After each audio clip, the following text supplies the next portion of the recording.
Mas vamos lá. Luiz Fux. Eu coloquei aqui logo, na verdade, a parte que eu achei mais importante de todas. Eu adorei a lacrada que o Fux deu em cima do Moraes sobre o PSDB. Mas em questões de relevância mesmo, gente, acho que isso aqui é a coisa mais importante de todas, que foi o reconhecimento público do Fux da injustiça. Isso é importante. A gente podia passar sem isso, ele podia fingir, né, que não era com ele, mas ele fez questão de reconhecer.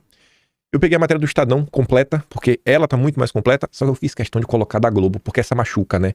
Você sabe que os jornalistas entram em combustão ao ter que relatar esse tipo de coisa. E tá ali, ó. Fux diz que Supremo cometeu injustiças em julgamentos do 8 de janeiro. A minha consciência já não me permite sustentar. O ministro justificou mudança de postura quando absolveu 6 réus, incluindo Bolsonaro, depois de condenar centenas de pessoas que estiveram presentes nos atos em Brasília. Não se pode aceitar a pretensão acusatória de se imputar ao réu, e aqui ele vai estar falando de Bolsonaro, a responsabilidade por crimes cometidos por terceiros no fatídico 8 de janeiro de 2023 como decorrência de discursos e entrevistas ao longo do mandato. Não dá para você conectar uma coisa na outra. A Globo fala, né, dos principais pontos do Fux, do arrependimento, mas quem realmente cobriu bem foi o Estadão. Nessa matéria aqui da Raíssa Mota, Fux justifica a mudança de opinião sobre 8 de janeiro, injustiças que a consciência não me permite sustentar. E tá ali. Para o ministro Luiz Fux, a PGR do seu Paulo Gonet não comprovou a relação de causalidade entre as condutas atribuídas aos acusados e os crimes imputados a eles. Em outras palavras, na visão de Fux, a denúncia não individualizou como cada denunciado contribuiu para o 8 de janeiro. Desta vez, o voto de Fux foi pela absolvição total dos acusados. Posicionamento ainda mais amplo do que no julgamento do primeiro grupo, né? Que era o núcleo duro, o de Bolsonaro, quando pediu a condenação de 2 dos 7 réus, né? Do Braga Neto e do Cid. Antes de se debruçar sobre as provas do processo, Fux fez um preâmbulo para justificar sua mudança de posicionamento. O ministro deu centenas de votos para condenar réus do 8 de janeiro. Ele afirmou que, com o tempo, ele percebeu que cometeu injustiças. E realmente, sem ironia, antes tarde do que nunca. Eu prefiro acreditar, por mais que seja difícil, que ele não percebeu o que ele estava fazendo. Que ele foi enganado pela Globo, pelos juízes auxiliares, pelo clima da época. Mas sempre há um momento aí de você tentar pelo menos corrigir as imperfeições. Há mais coragem em ser justo, parecendo ser injusto, do que ser injusto para salvaguardar as aparências da justiça, né? Ou da injustiça. Ministro Fux, o senhor não parece injusto. O senhor vai parecer injusto para a petista, para a Rede Globo, para o consórcio. Mas para os brasileiros de bem deste país, o senhor está sendo justíssimo nesse momento. O senhor realmente está salvando a cara da justiça. Essa é a coragem que eu invoco ao reconhecer que, meu entendimento anterior, julgamos muitos casos, embora amparado pela lógica da urgência, incorreu em injustiças que o tempo e a consciência já não me permitiam sustentar. O meu realinhamento não significa fragilidade de propósito, mas firmeza na defesa do Estado de Direito. Fux também afirmou que os juízes precisam ter capacidade de reparar erros e não podem se deixar influenciar pela comoção social. Não foi nem comoção, ministro, foi a Rede Globo.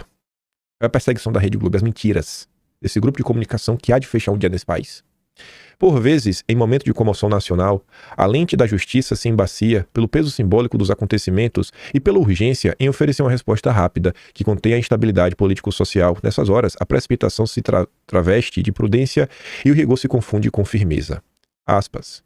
Mas o tempo, esse árbitro silencioso e implacável, tem o dom de dissipar as brumas da paixão, revelar os contornos mais íntimos da verdade e expor os pontos que, conquanto movidas pelas melhores intenções, redundaram em injustiça no meu modo de ver.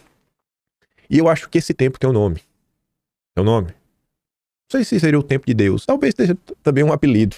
Mas esse relógio que conta esse tempo, essa ampulheta que começou a bater na cabeça, na consciência do seu Fux, sabe como é que esse tempo se chama? Eduardo Bolsonaro. Eduardo Bolsonaro. Isso daqui é feito Eduardo Bolsonaro.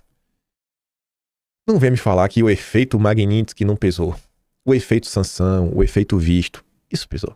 Pesou, fez o pessoal botar a mão na cabeça, porque é impossível você não se questionar assim, cara, o que é que eu tô fazendo? Será mesmo que não tem nada de errado, todos esses setoriais, tudo que tá acontecendo a ponto de um governo estrangeiro impor sanções? Cara, deve ter algo realmente errado. Deixa eu parar aqui, deixa eu dar uma olhada. O Fux já tinha meio que mudado de opinião até um pouquinho antes, com a questão da Débora. E Eduardo acho que foi o catalisador final, né? Faço questão aí de dar os parabéns, Eduardo. Tem gente aí que vai fazer piada, vai fazer pouco, vai fazer chacota. Mas assim como o tempo foi importante pro Fux chegar a algumas conclusões, a gente vai chegar no tempo do Brasil que as pessoas vão olhar pra trás. E eu espero de verdade que esse tempo chegue um tempo bom. Não é pra todo mundo bom, não seja aquela lamentação de olhar pra trás tipo o Enéas, né? Nossa, por que a gente não parou pra prestar atenção no que o Enéas tava... Aí o ministro Fux destacou várias coisas. Não gritava demais, estava imparável. Como você vê aqui, né? Colocando na roda o fato que até piada virou crime. Até mesmo piadas feitas pelo réu em conversas privadas foram consideradas como crime. É o caso do comentário jocoso feito pelo acusado dia 7 de dezembro de 2022, enviado ao coronel Dougmar Nascimento das Mercês, sobre as férias que um político ligado ao presidente eleito resolveu passar em Cuba.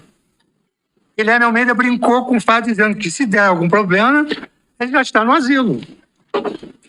O autor da ação penal traz dessa brincadeira uma crença e golpe de Estado, mas não aponta quais seriam os atos executórios concretos desse suposto golpe.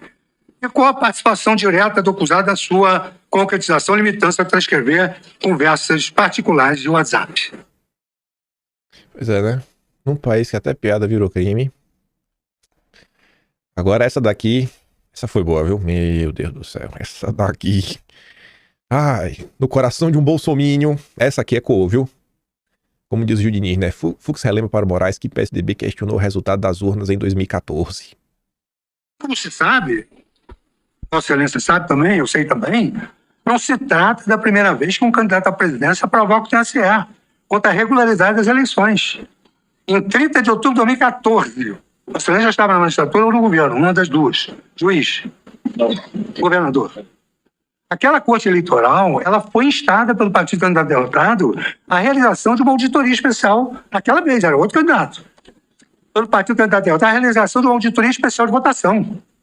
Em vez de rejeitar de plano ou criminalizar qualquer coisa, ou impor uma multa bilionária e qualificá-la como ataque às instituições democráticas, o TSE tomou a sábia decisão de autorizar a auditoria.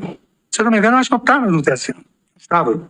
E, posteriormente, apresentado seus resultados à sociedade, indicando não ter sido encontrada nenhuma fraude. Foi bom isso, né? Essa aí do PSDB, do que eu li na imprensa, só o Paulo Capelli no Metrópolis eu vi que realmente se deu um destaque maior. Isso tá tomando consórcio, né? Globo, Metrópolis, Estadão, Folha, que mais? Veja, destaque para esse mesmo, mas só o Paulo Capelli. CNN também não vi esse meu destaque. Tem comentado ali uma coisa ou outra, mas destaque mesmo é só o Capelli. Tá tomando consórcio, né? Toma realmente esculhamba. Eu acordei ontem de manhã, aí eu vi isso daqui, gente. Aí eu fiquei pensando, eu falei, rapaz, será que eu tô lendo direito mesmo? Eu fiquei assim, na dúvida se era ironia, se era verdade. O Reinaldo Azevedo escreveu que Fux tem de ser denunciado às cortes internacionais por submeter seus pares de tribunal e ao PGR a tratamento desumano, cruel e degradante. Converte sua guinada vergonhosa em categoria de pensamento e, apaixonado pela própria voz, fala sem freios na esperança de retardar o julgamento. Sei lá a quem serve, ao direito não é. Eu fiquei assim, né? Óbvio que tem um tom aqui meio irônico, meio banal, mas eu fico na dúvida. Porque petista brinca falando a verdade, né? Acho que se realmente pudesse, o Reinaldo Azevedo colocaria o Fux na cadeia, né? Acho que não acho que ele teria dúvidas disso. Eu falei, rapaz, como é bom, né? No dos outros é refresco. É sempre assim. Aí, pegando todo mundo de surpresa, ainda por cima, e realmente foi de surpresa, a imprensa já relatou sobre isso, depois de passar um sabão, expor a hipocrisia, falar sobre o seu arrependimento, sobre as injustiças que foram cometidas, Fux anunciou que ele quer mudar de turma. Ele não quer ficar mais na turma do PT. Eu acho que dá pra chamar de turma do PT, né? Porque Moraes já virou petista. Flávio Dino é petista. Zanin é o ex-advogado do Lula. Carmelos foi indicado pelo PT. Virou a turma do PT. Não quero ficar na turma do PT. Quero ir pra segunda turma. Aí a Bela Megali foi atrás, né? Foi conversar como porta-voz do judiciário. Foi lá, eita, ministros, e aí? Que história é essa daí? Vocês já sabiam dessa história? E tá ali, ó. Ministros da primeira turma são pegos de surpresa com o pedido do Fux. E aí a Bela Megali disse, ó. Ministros conversaram comigo e dizem terem sido pegos de surpresa com o pedido do Fux. Fux virou bolsonarista, né? Tá parecendo, tá meio doido da cabeça.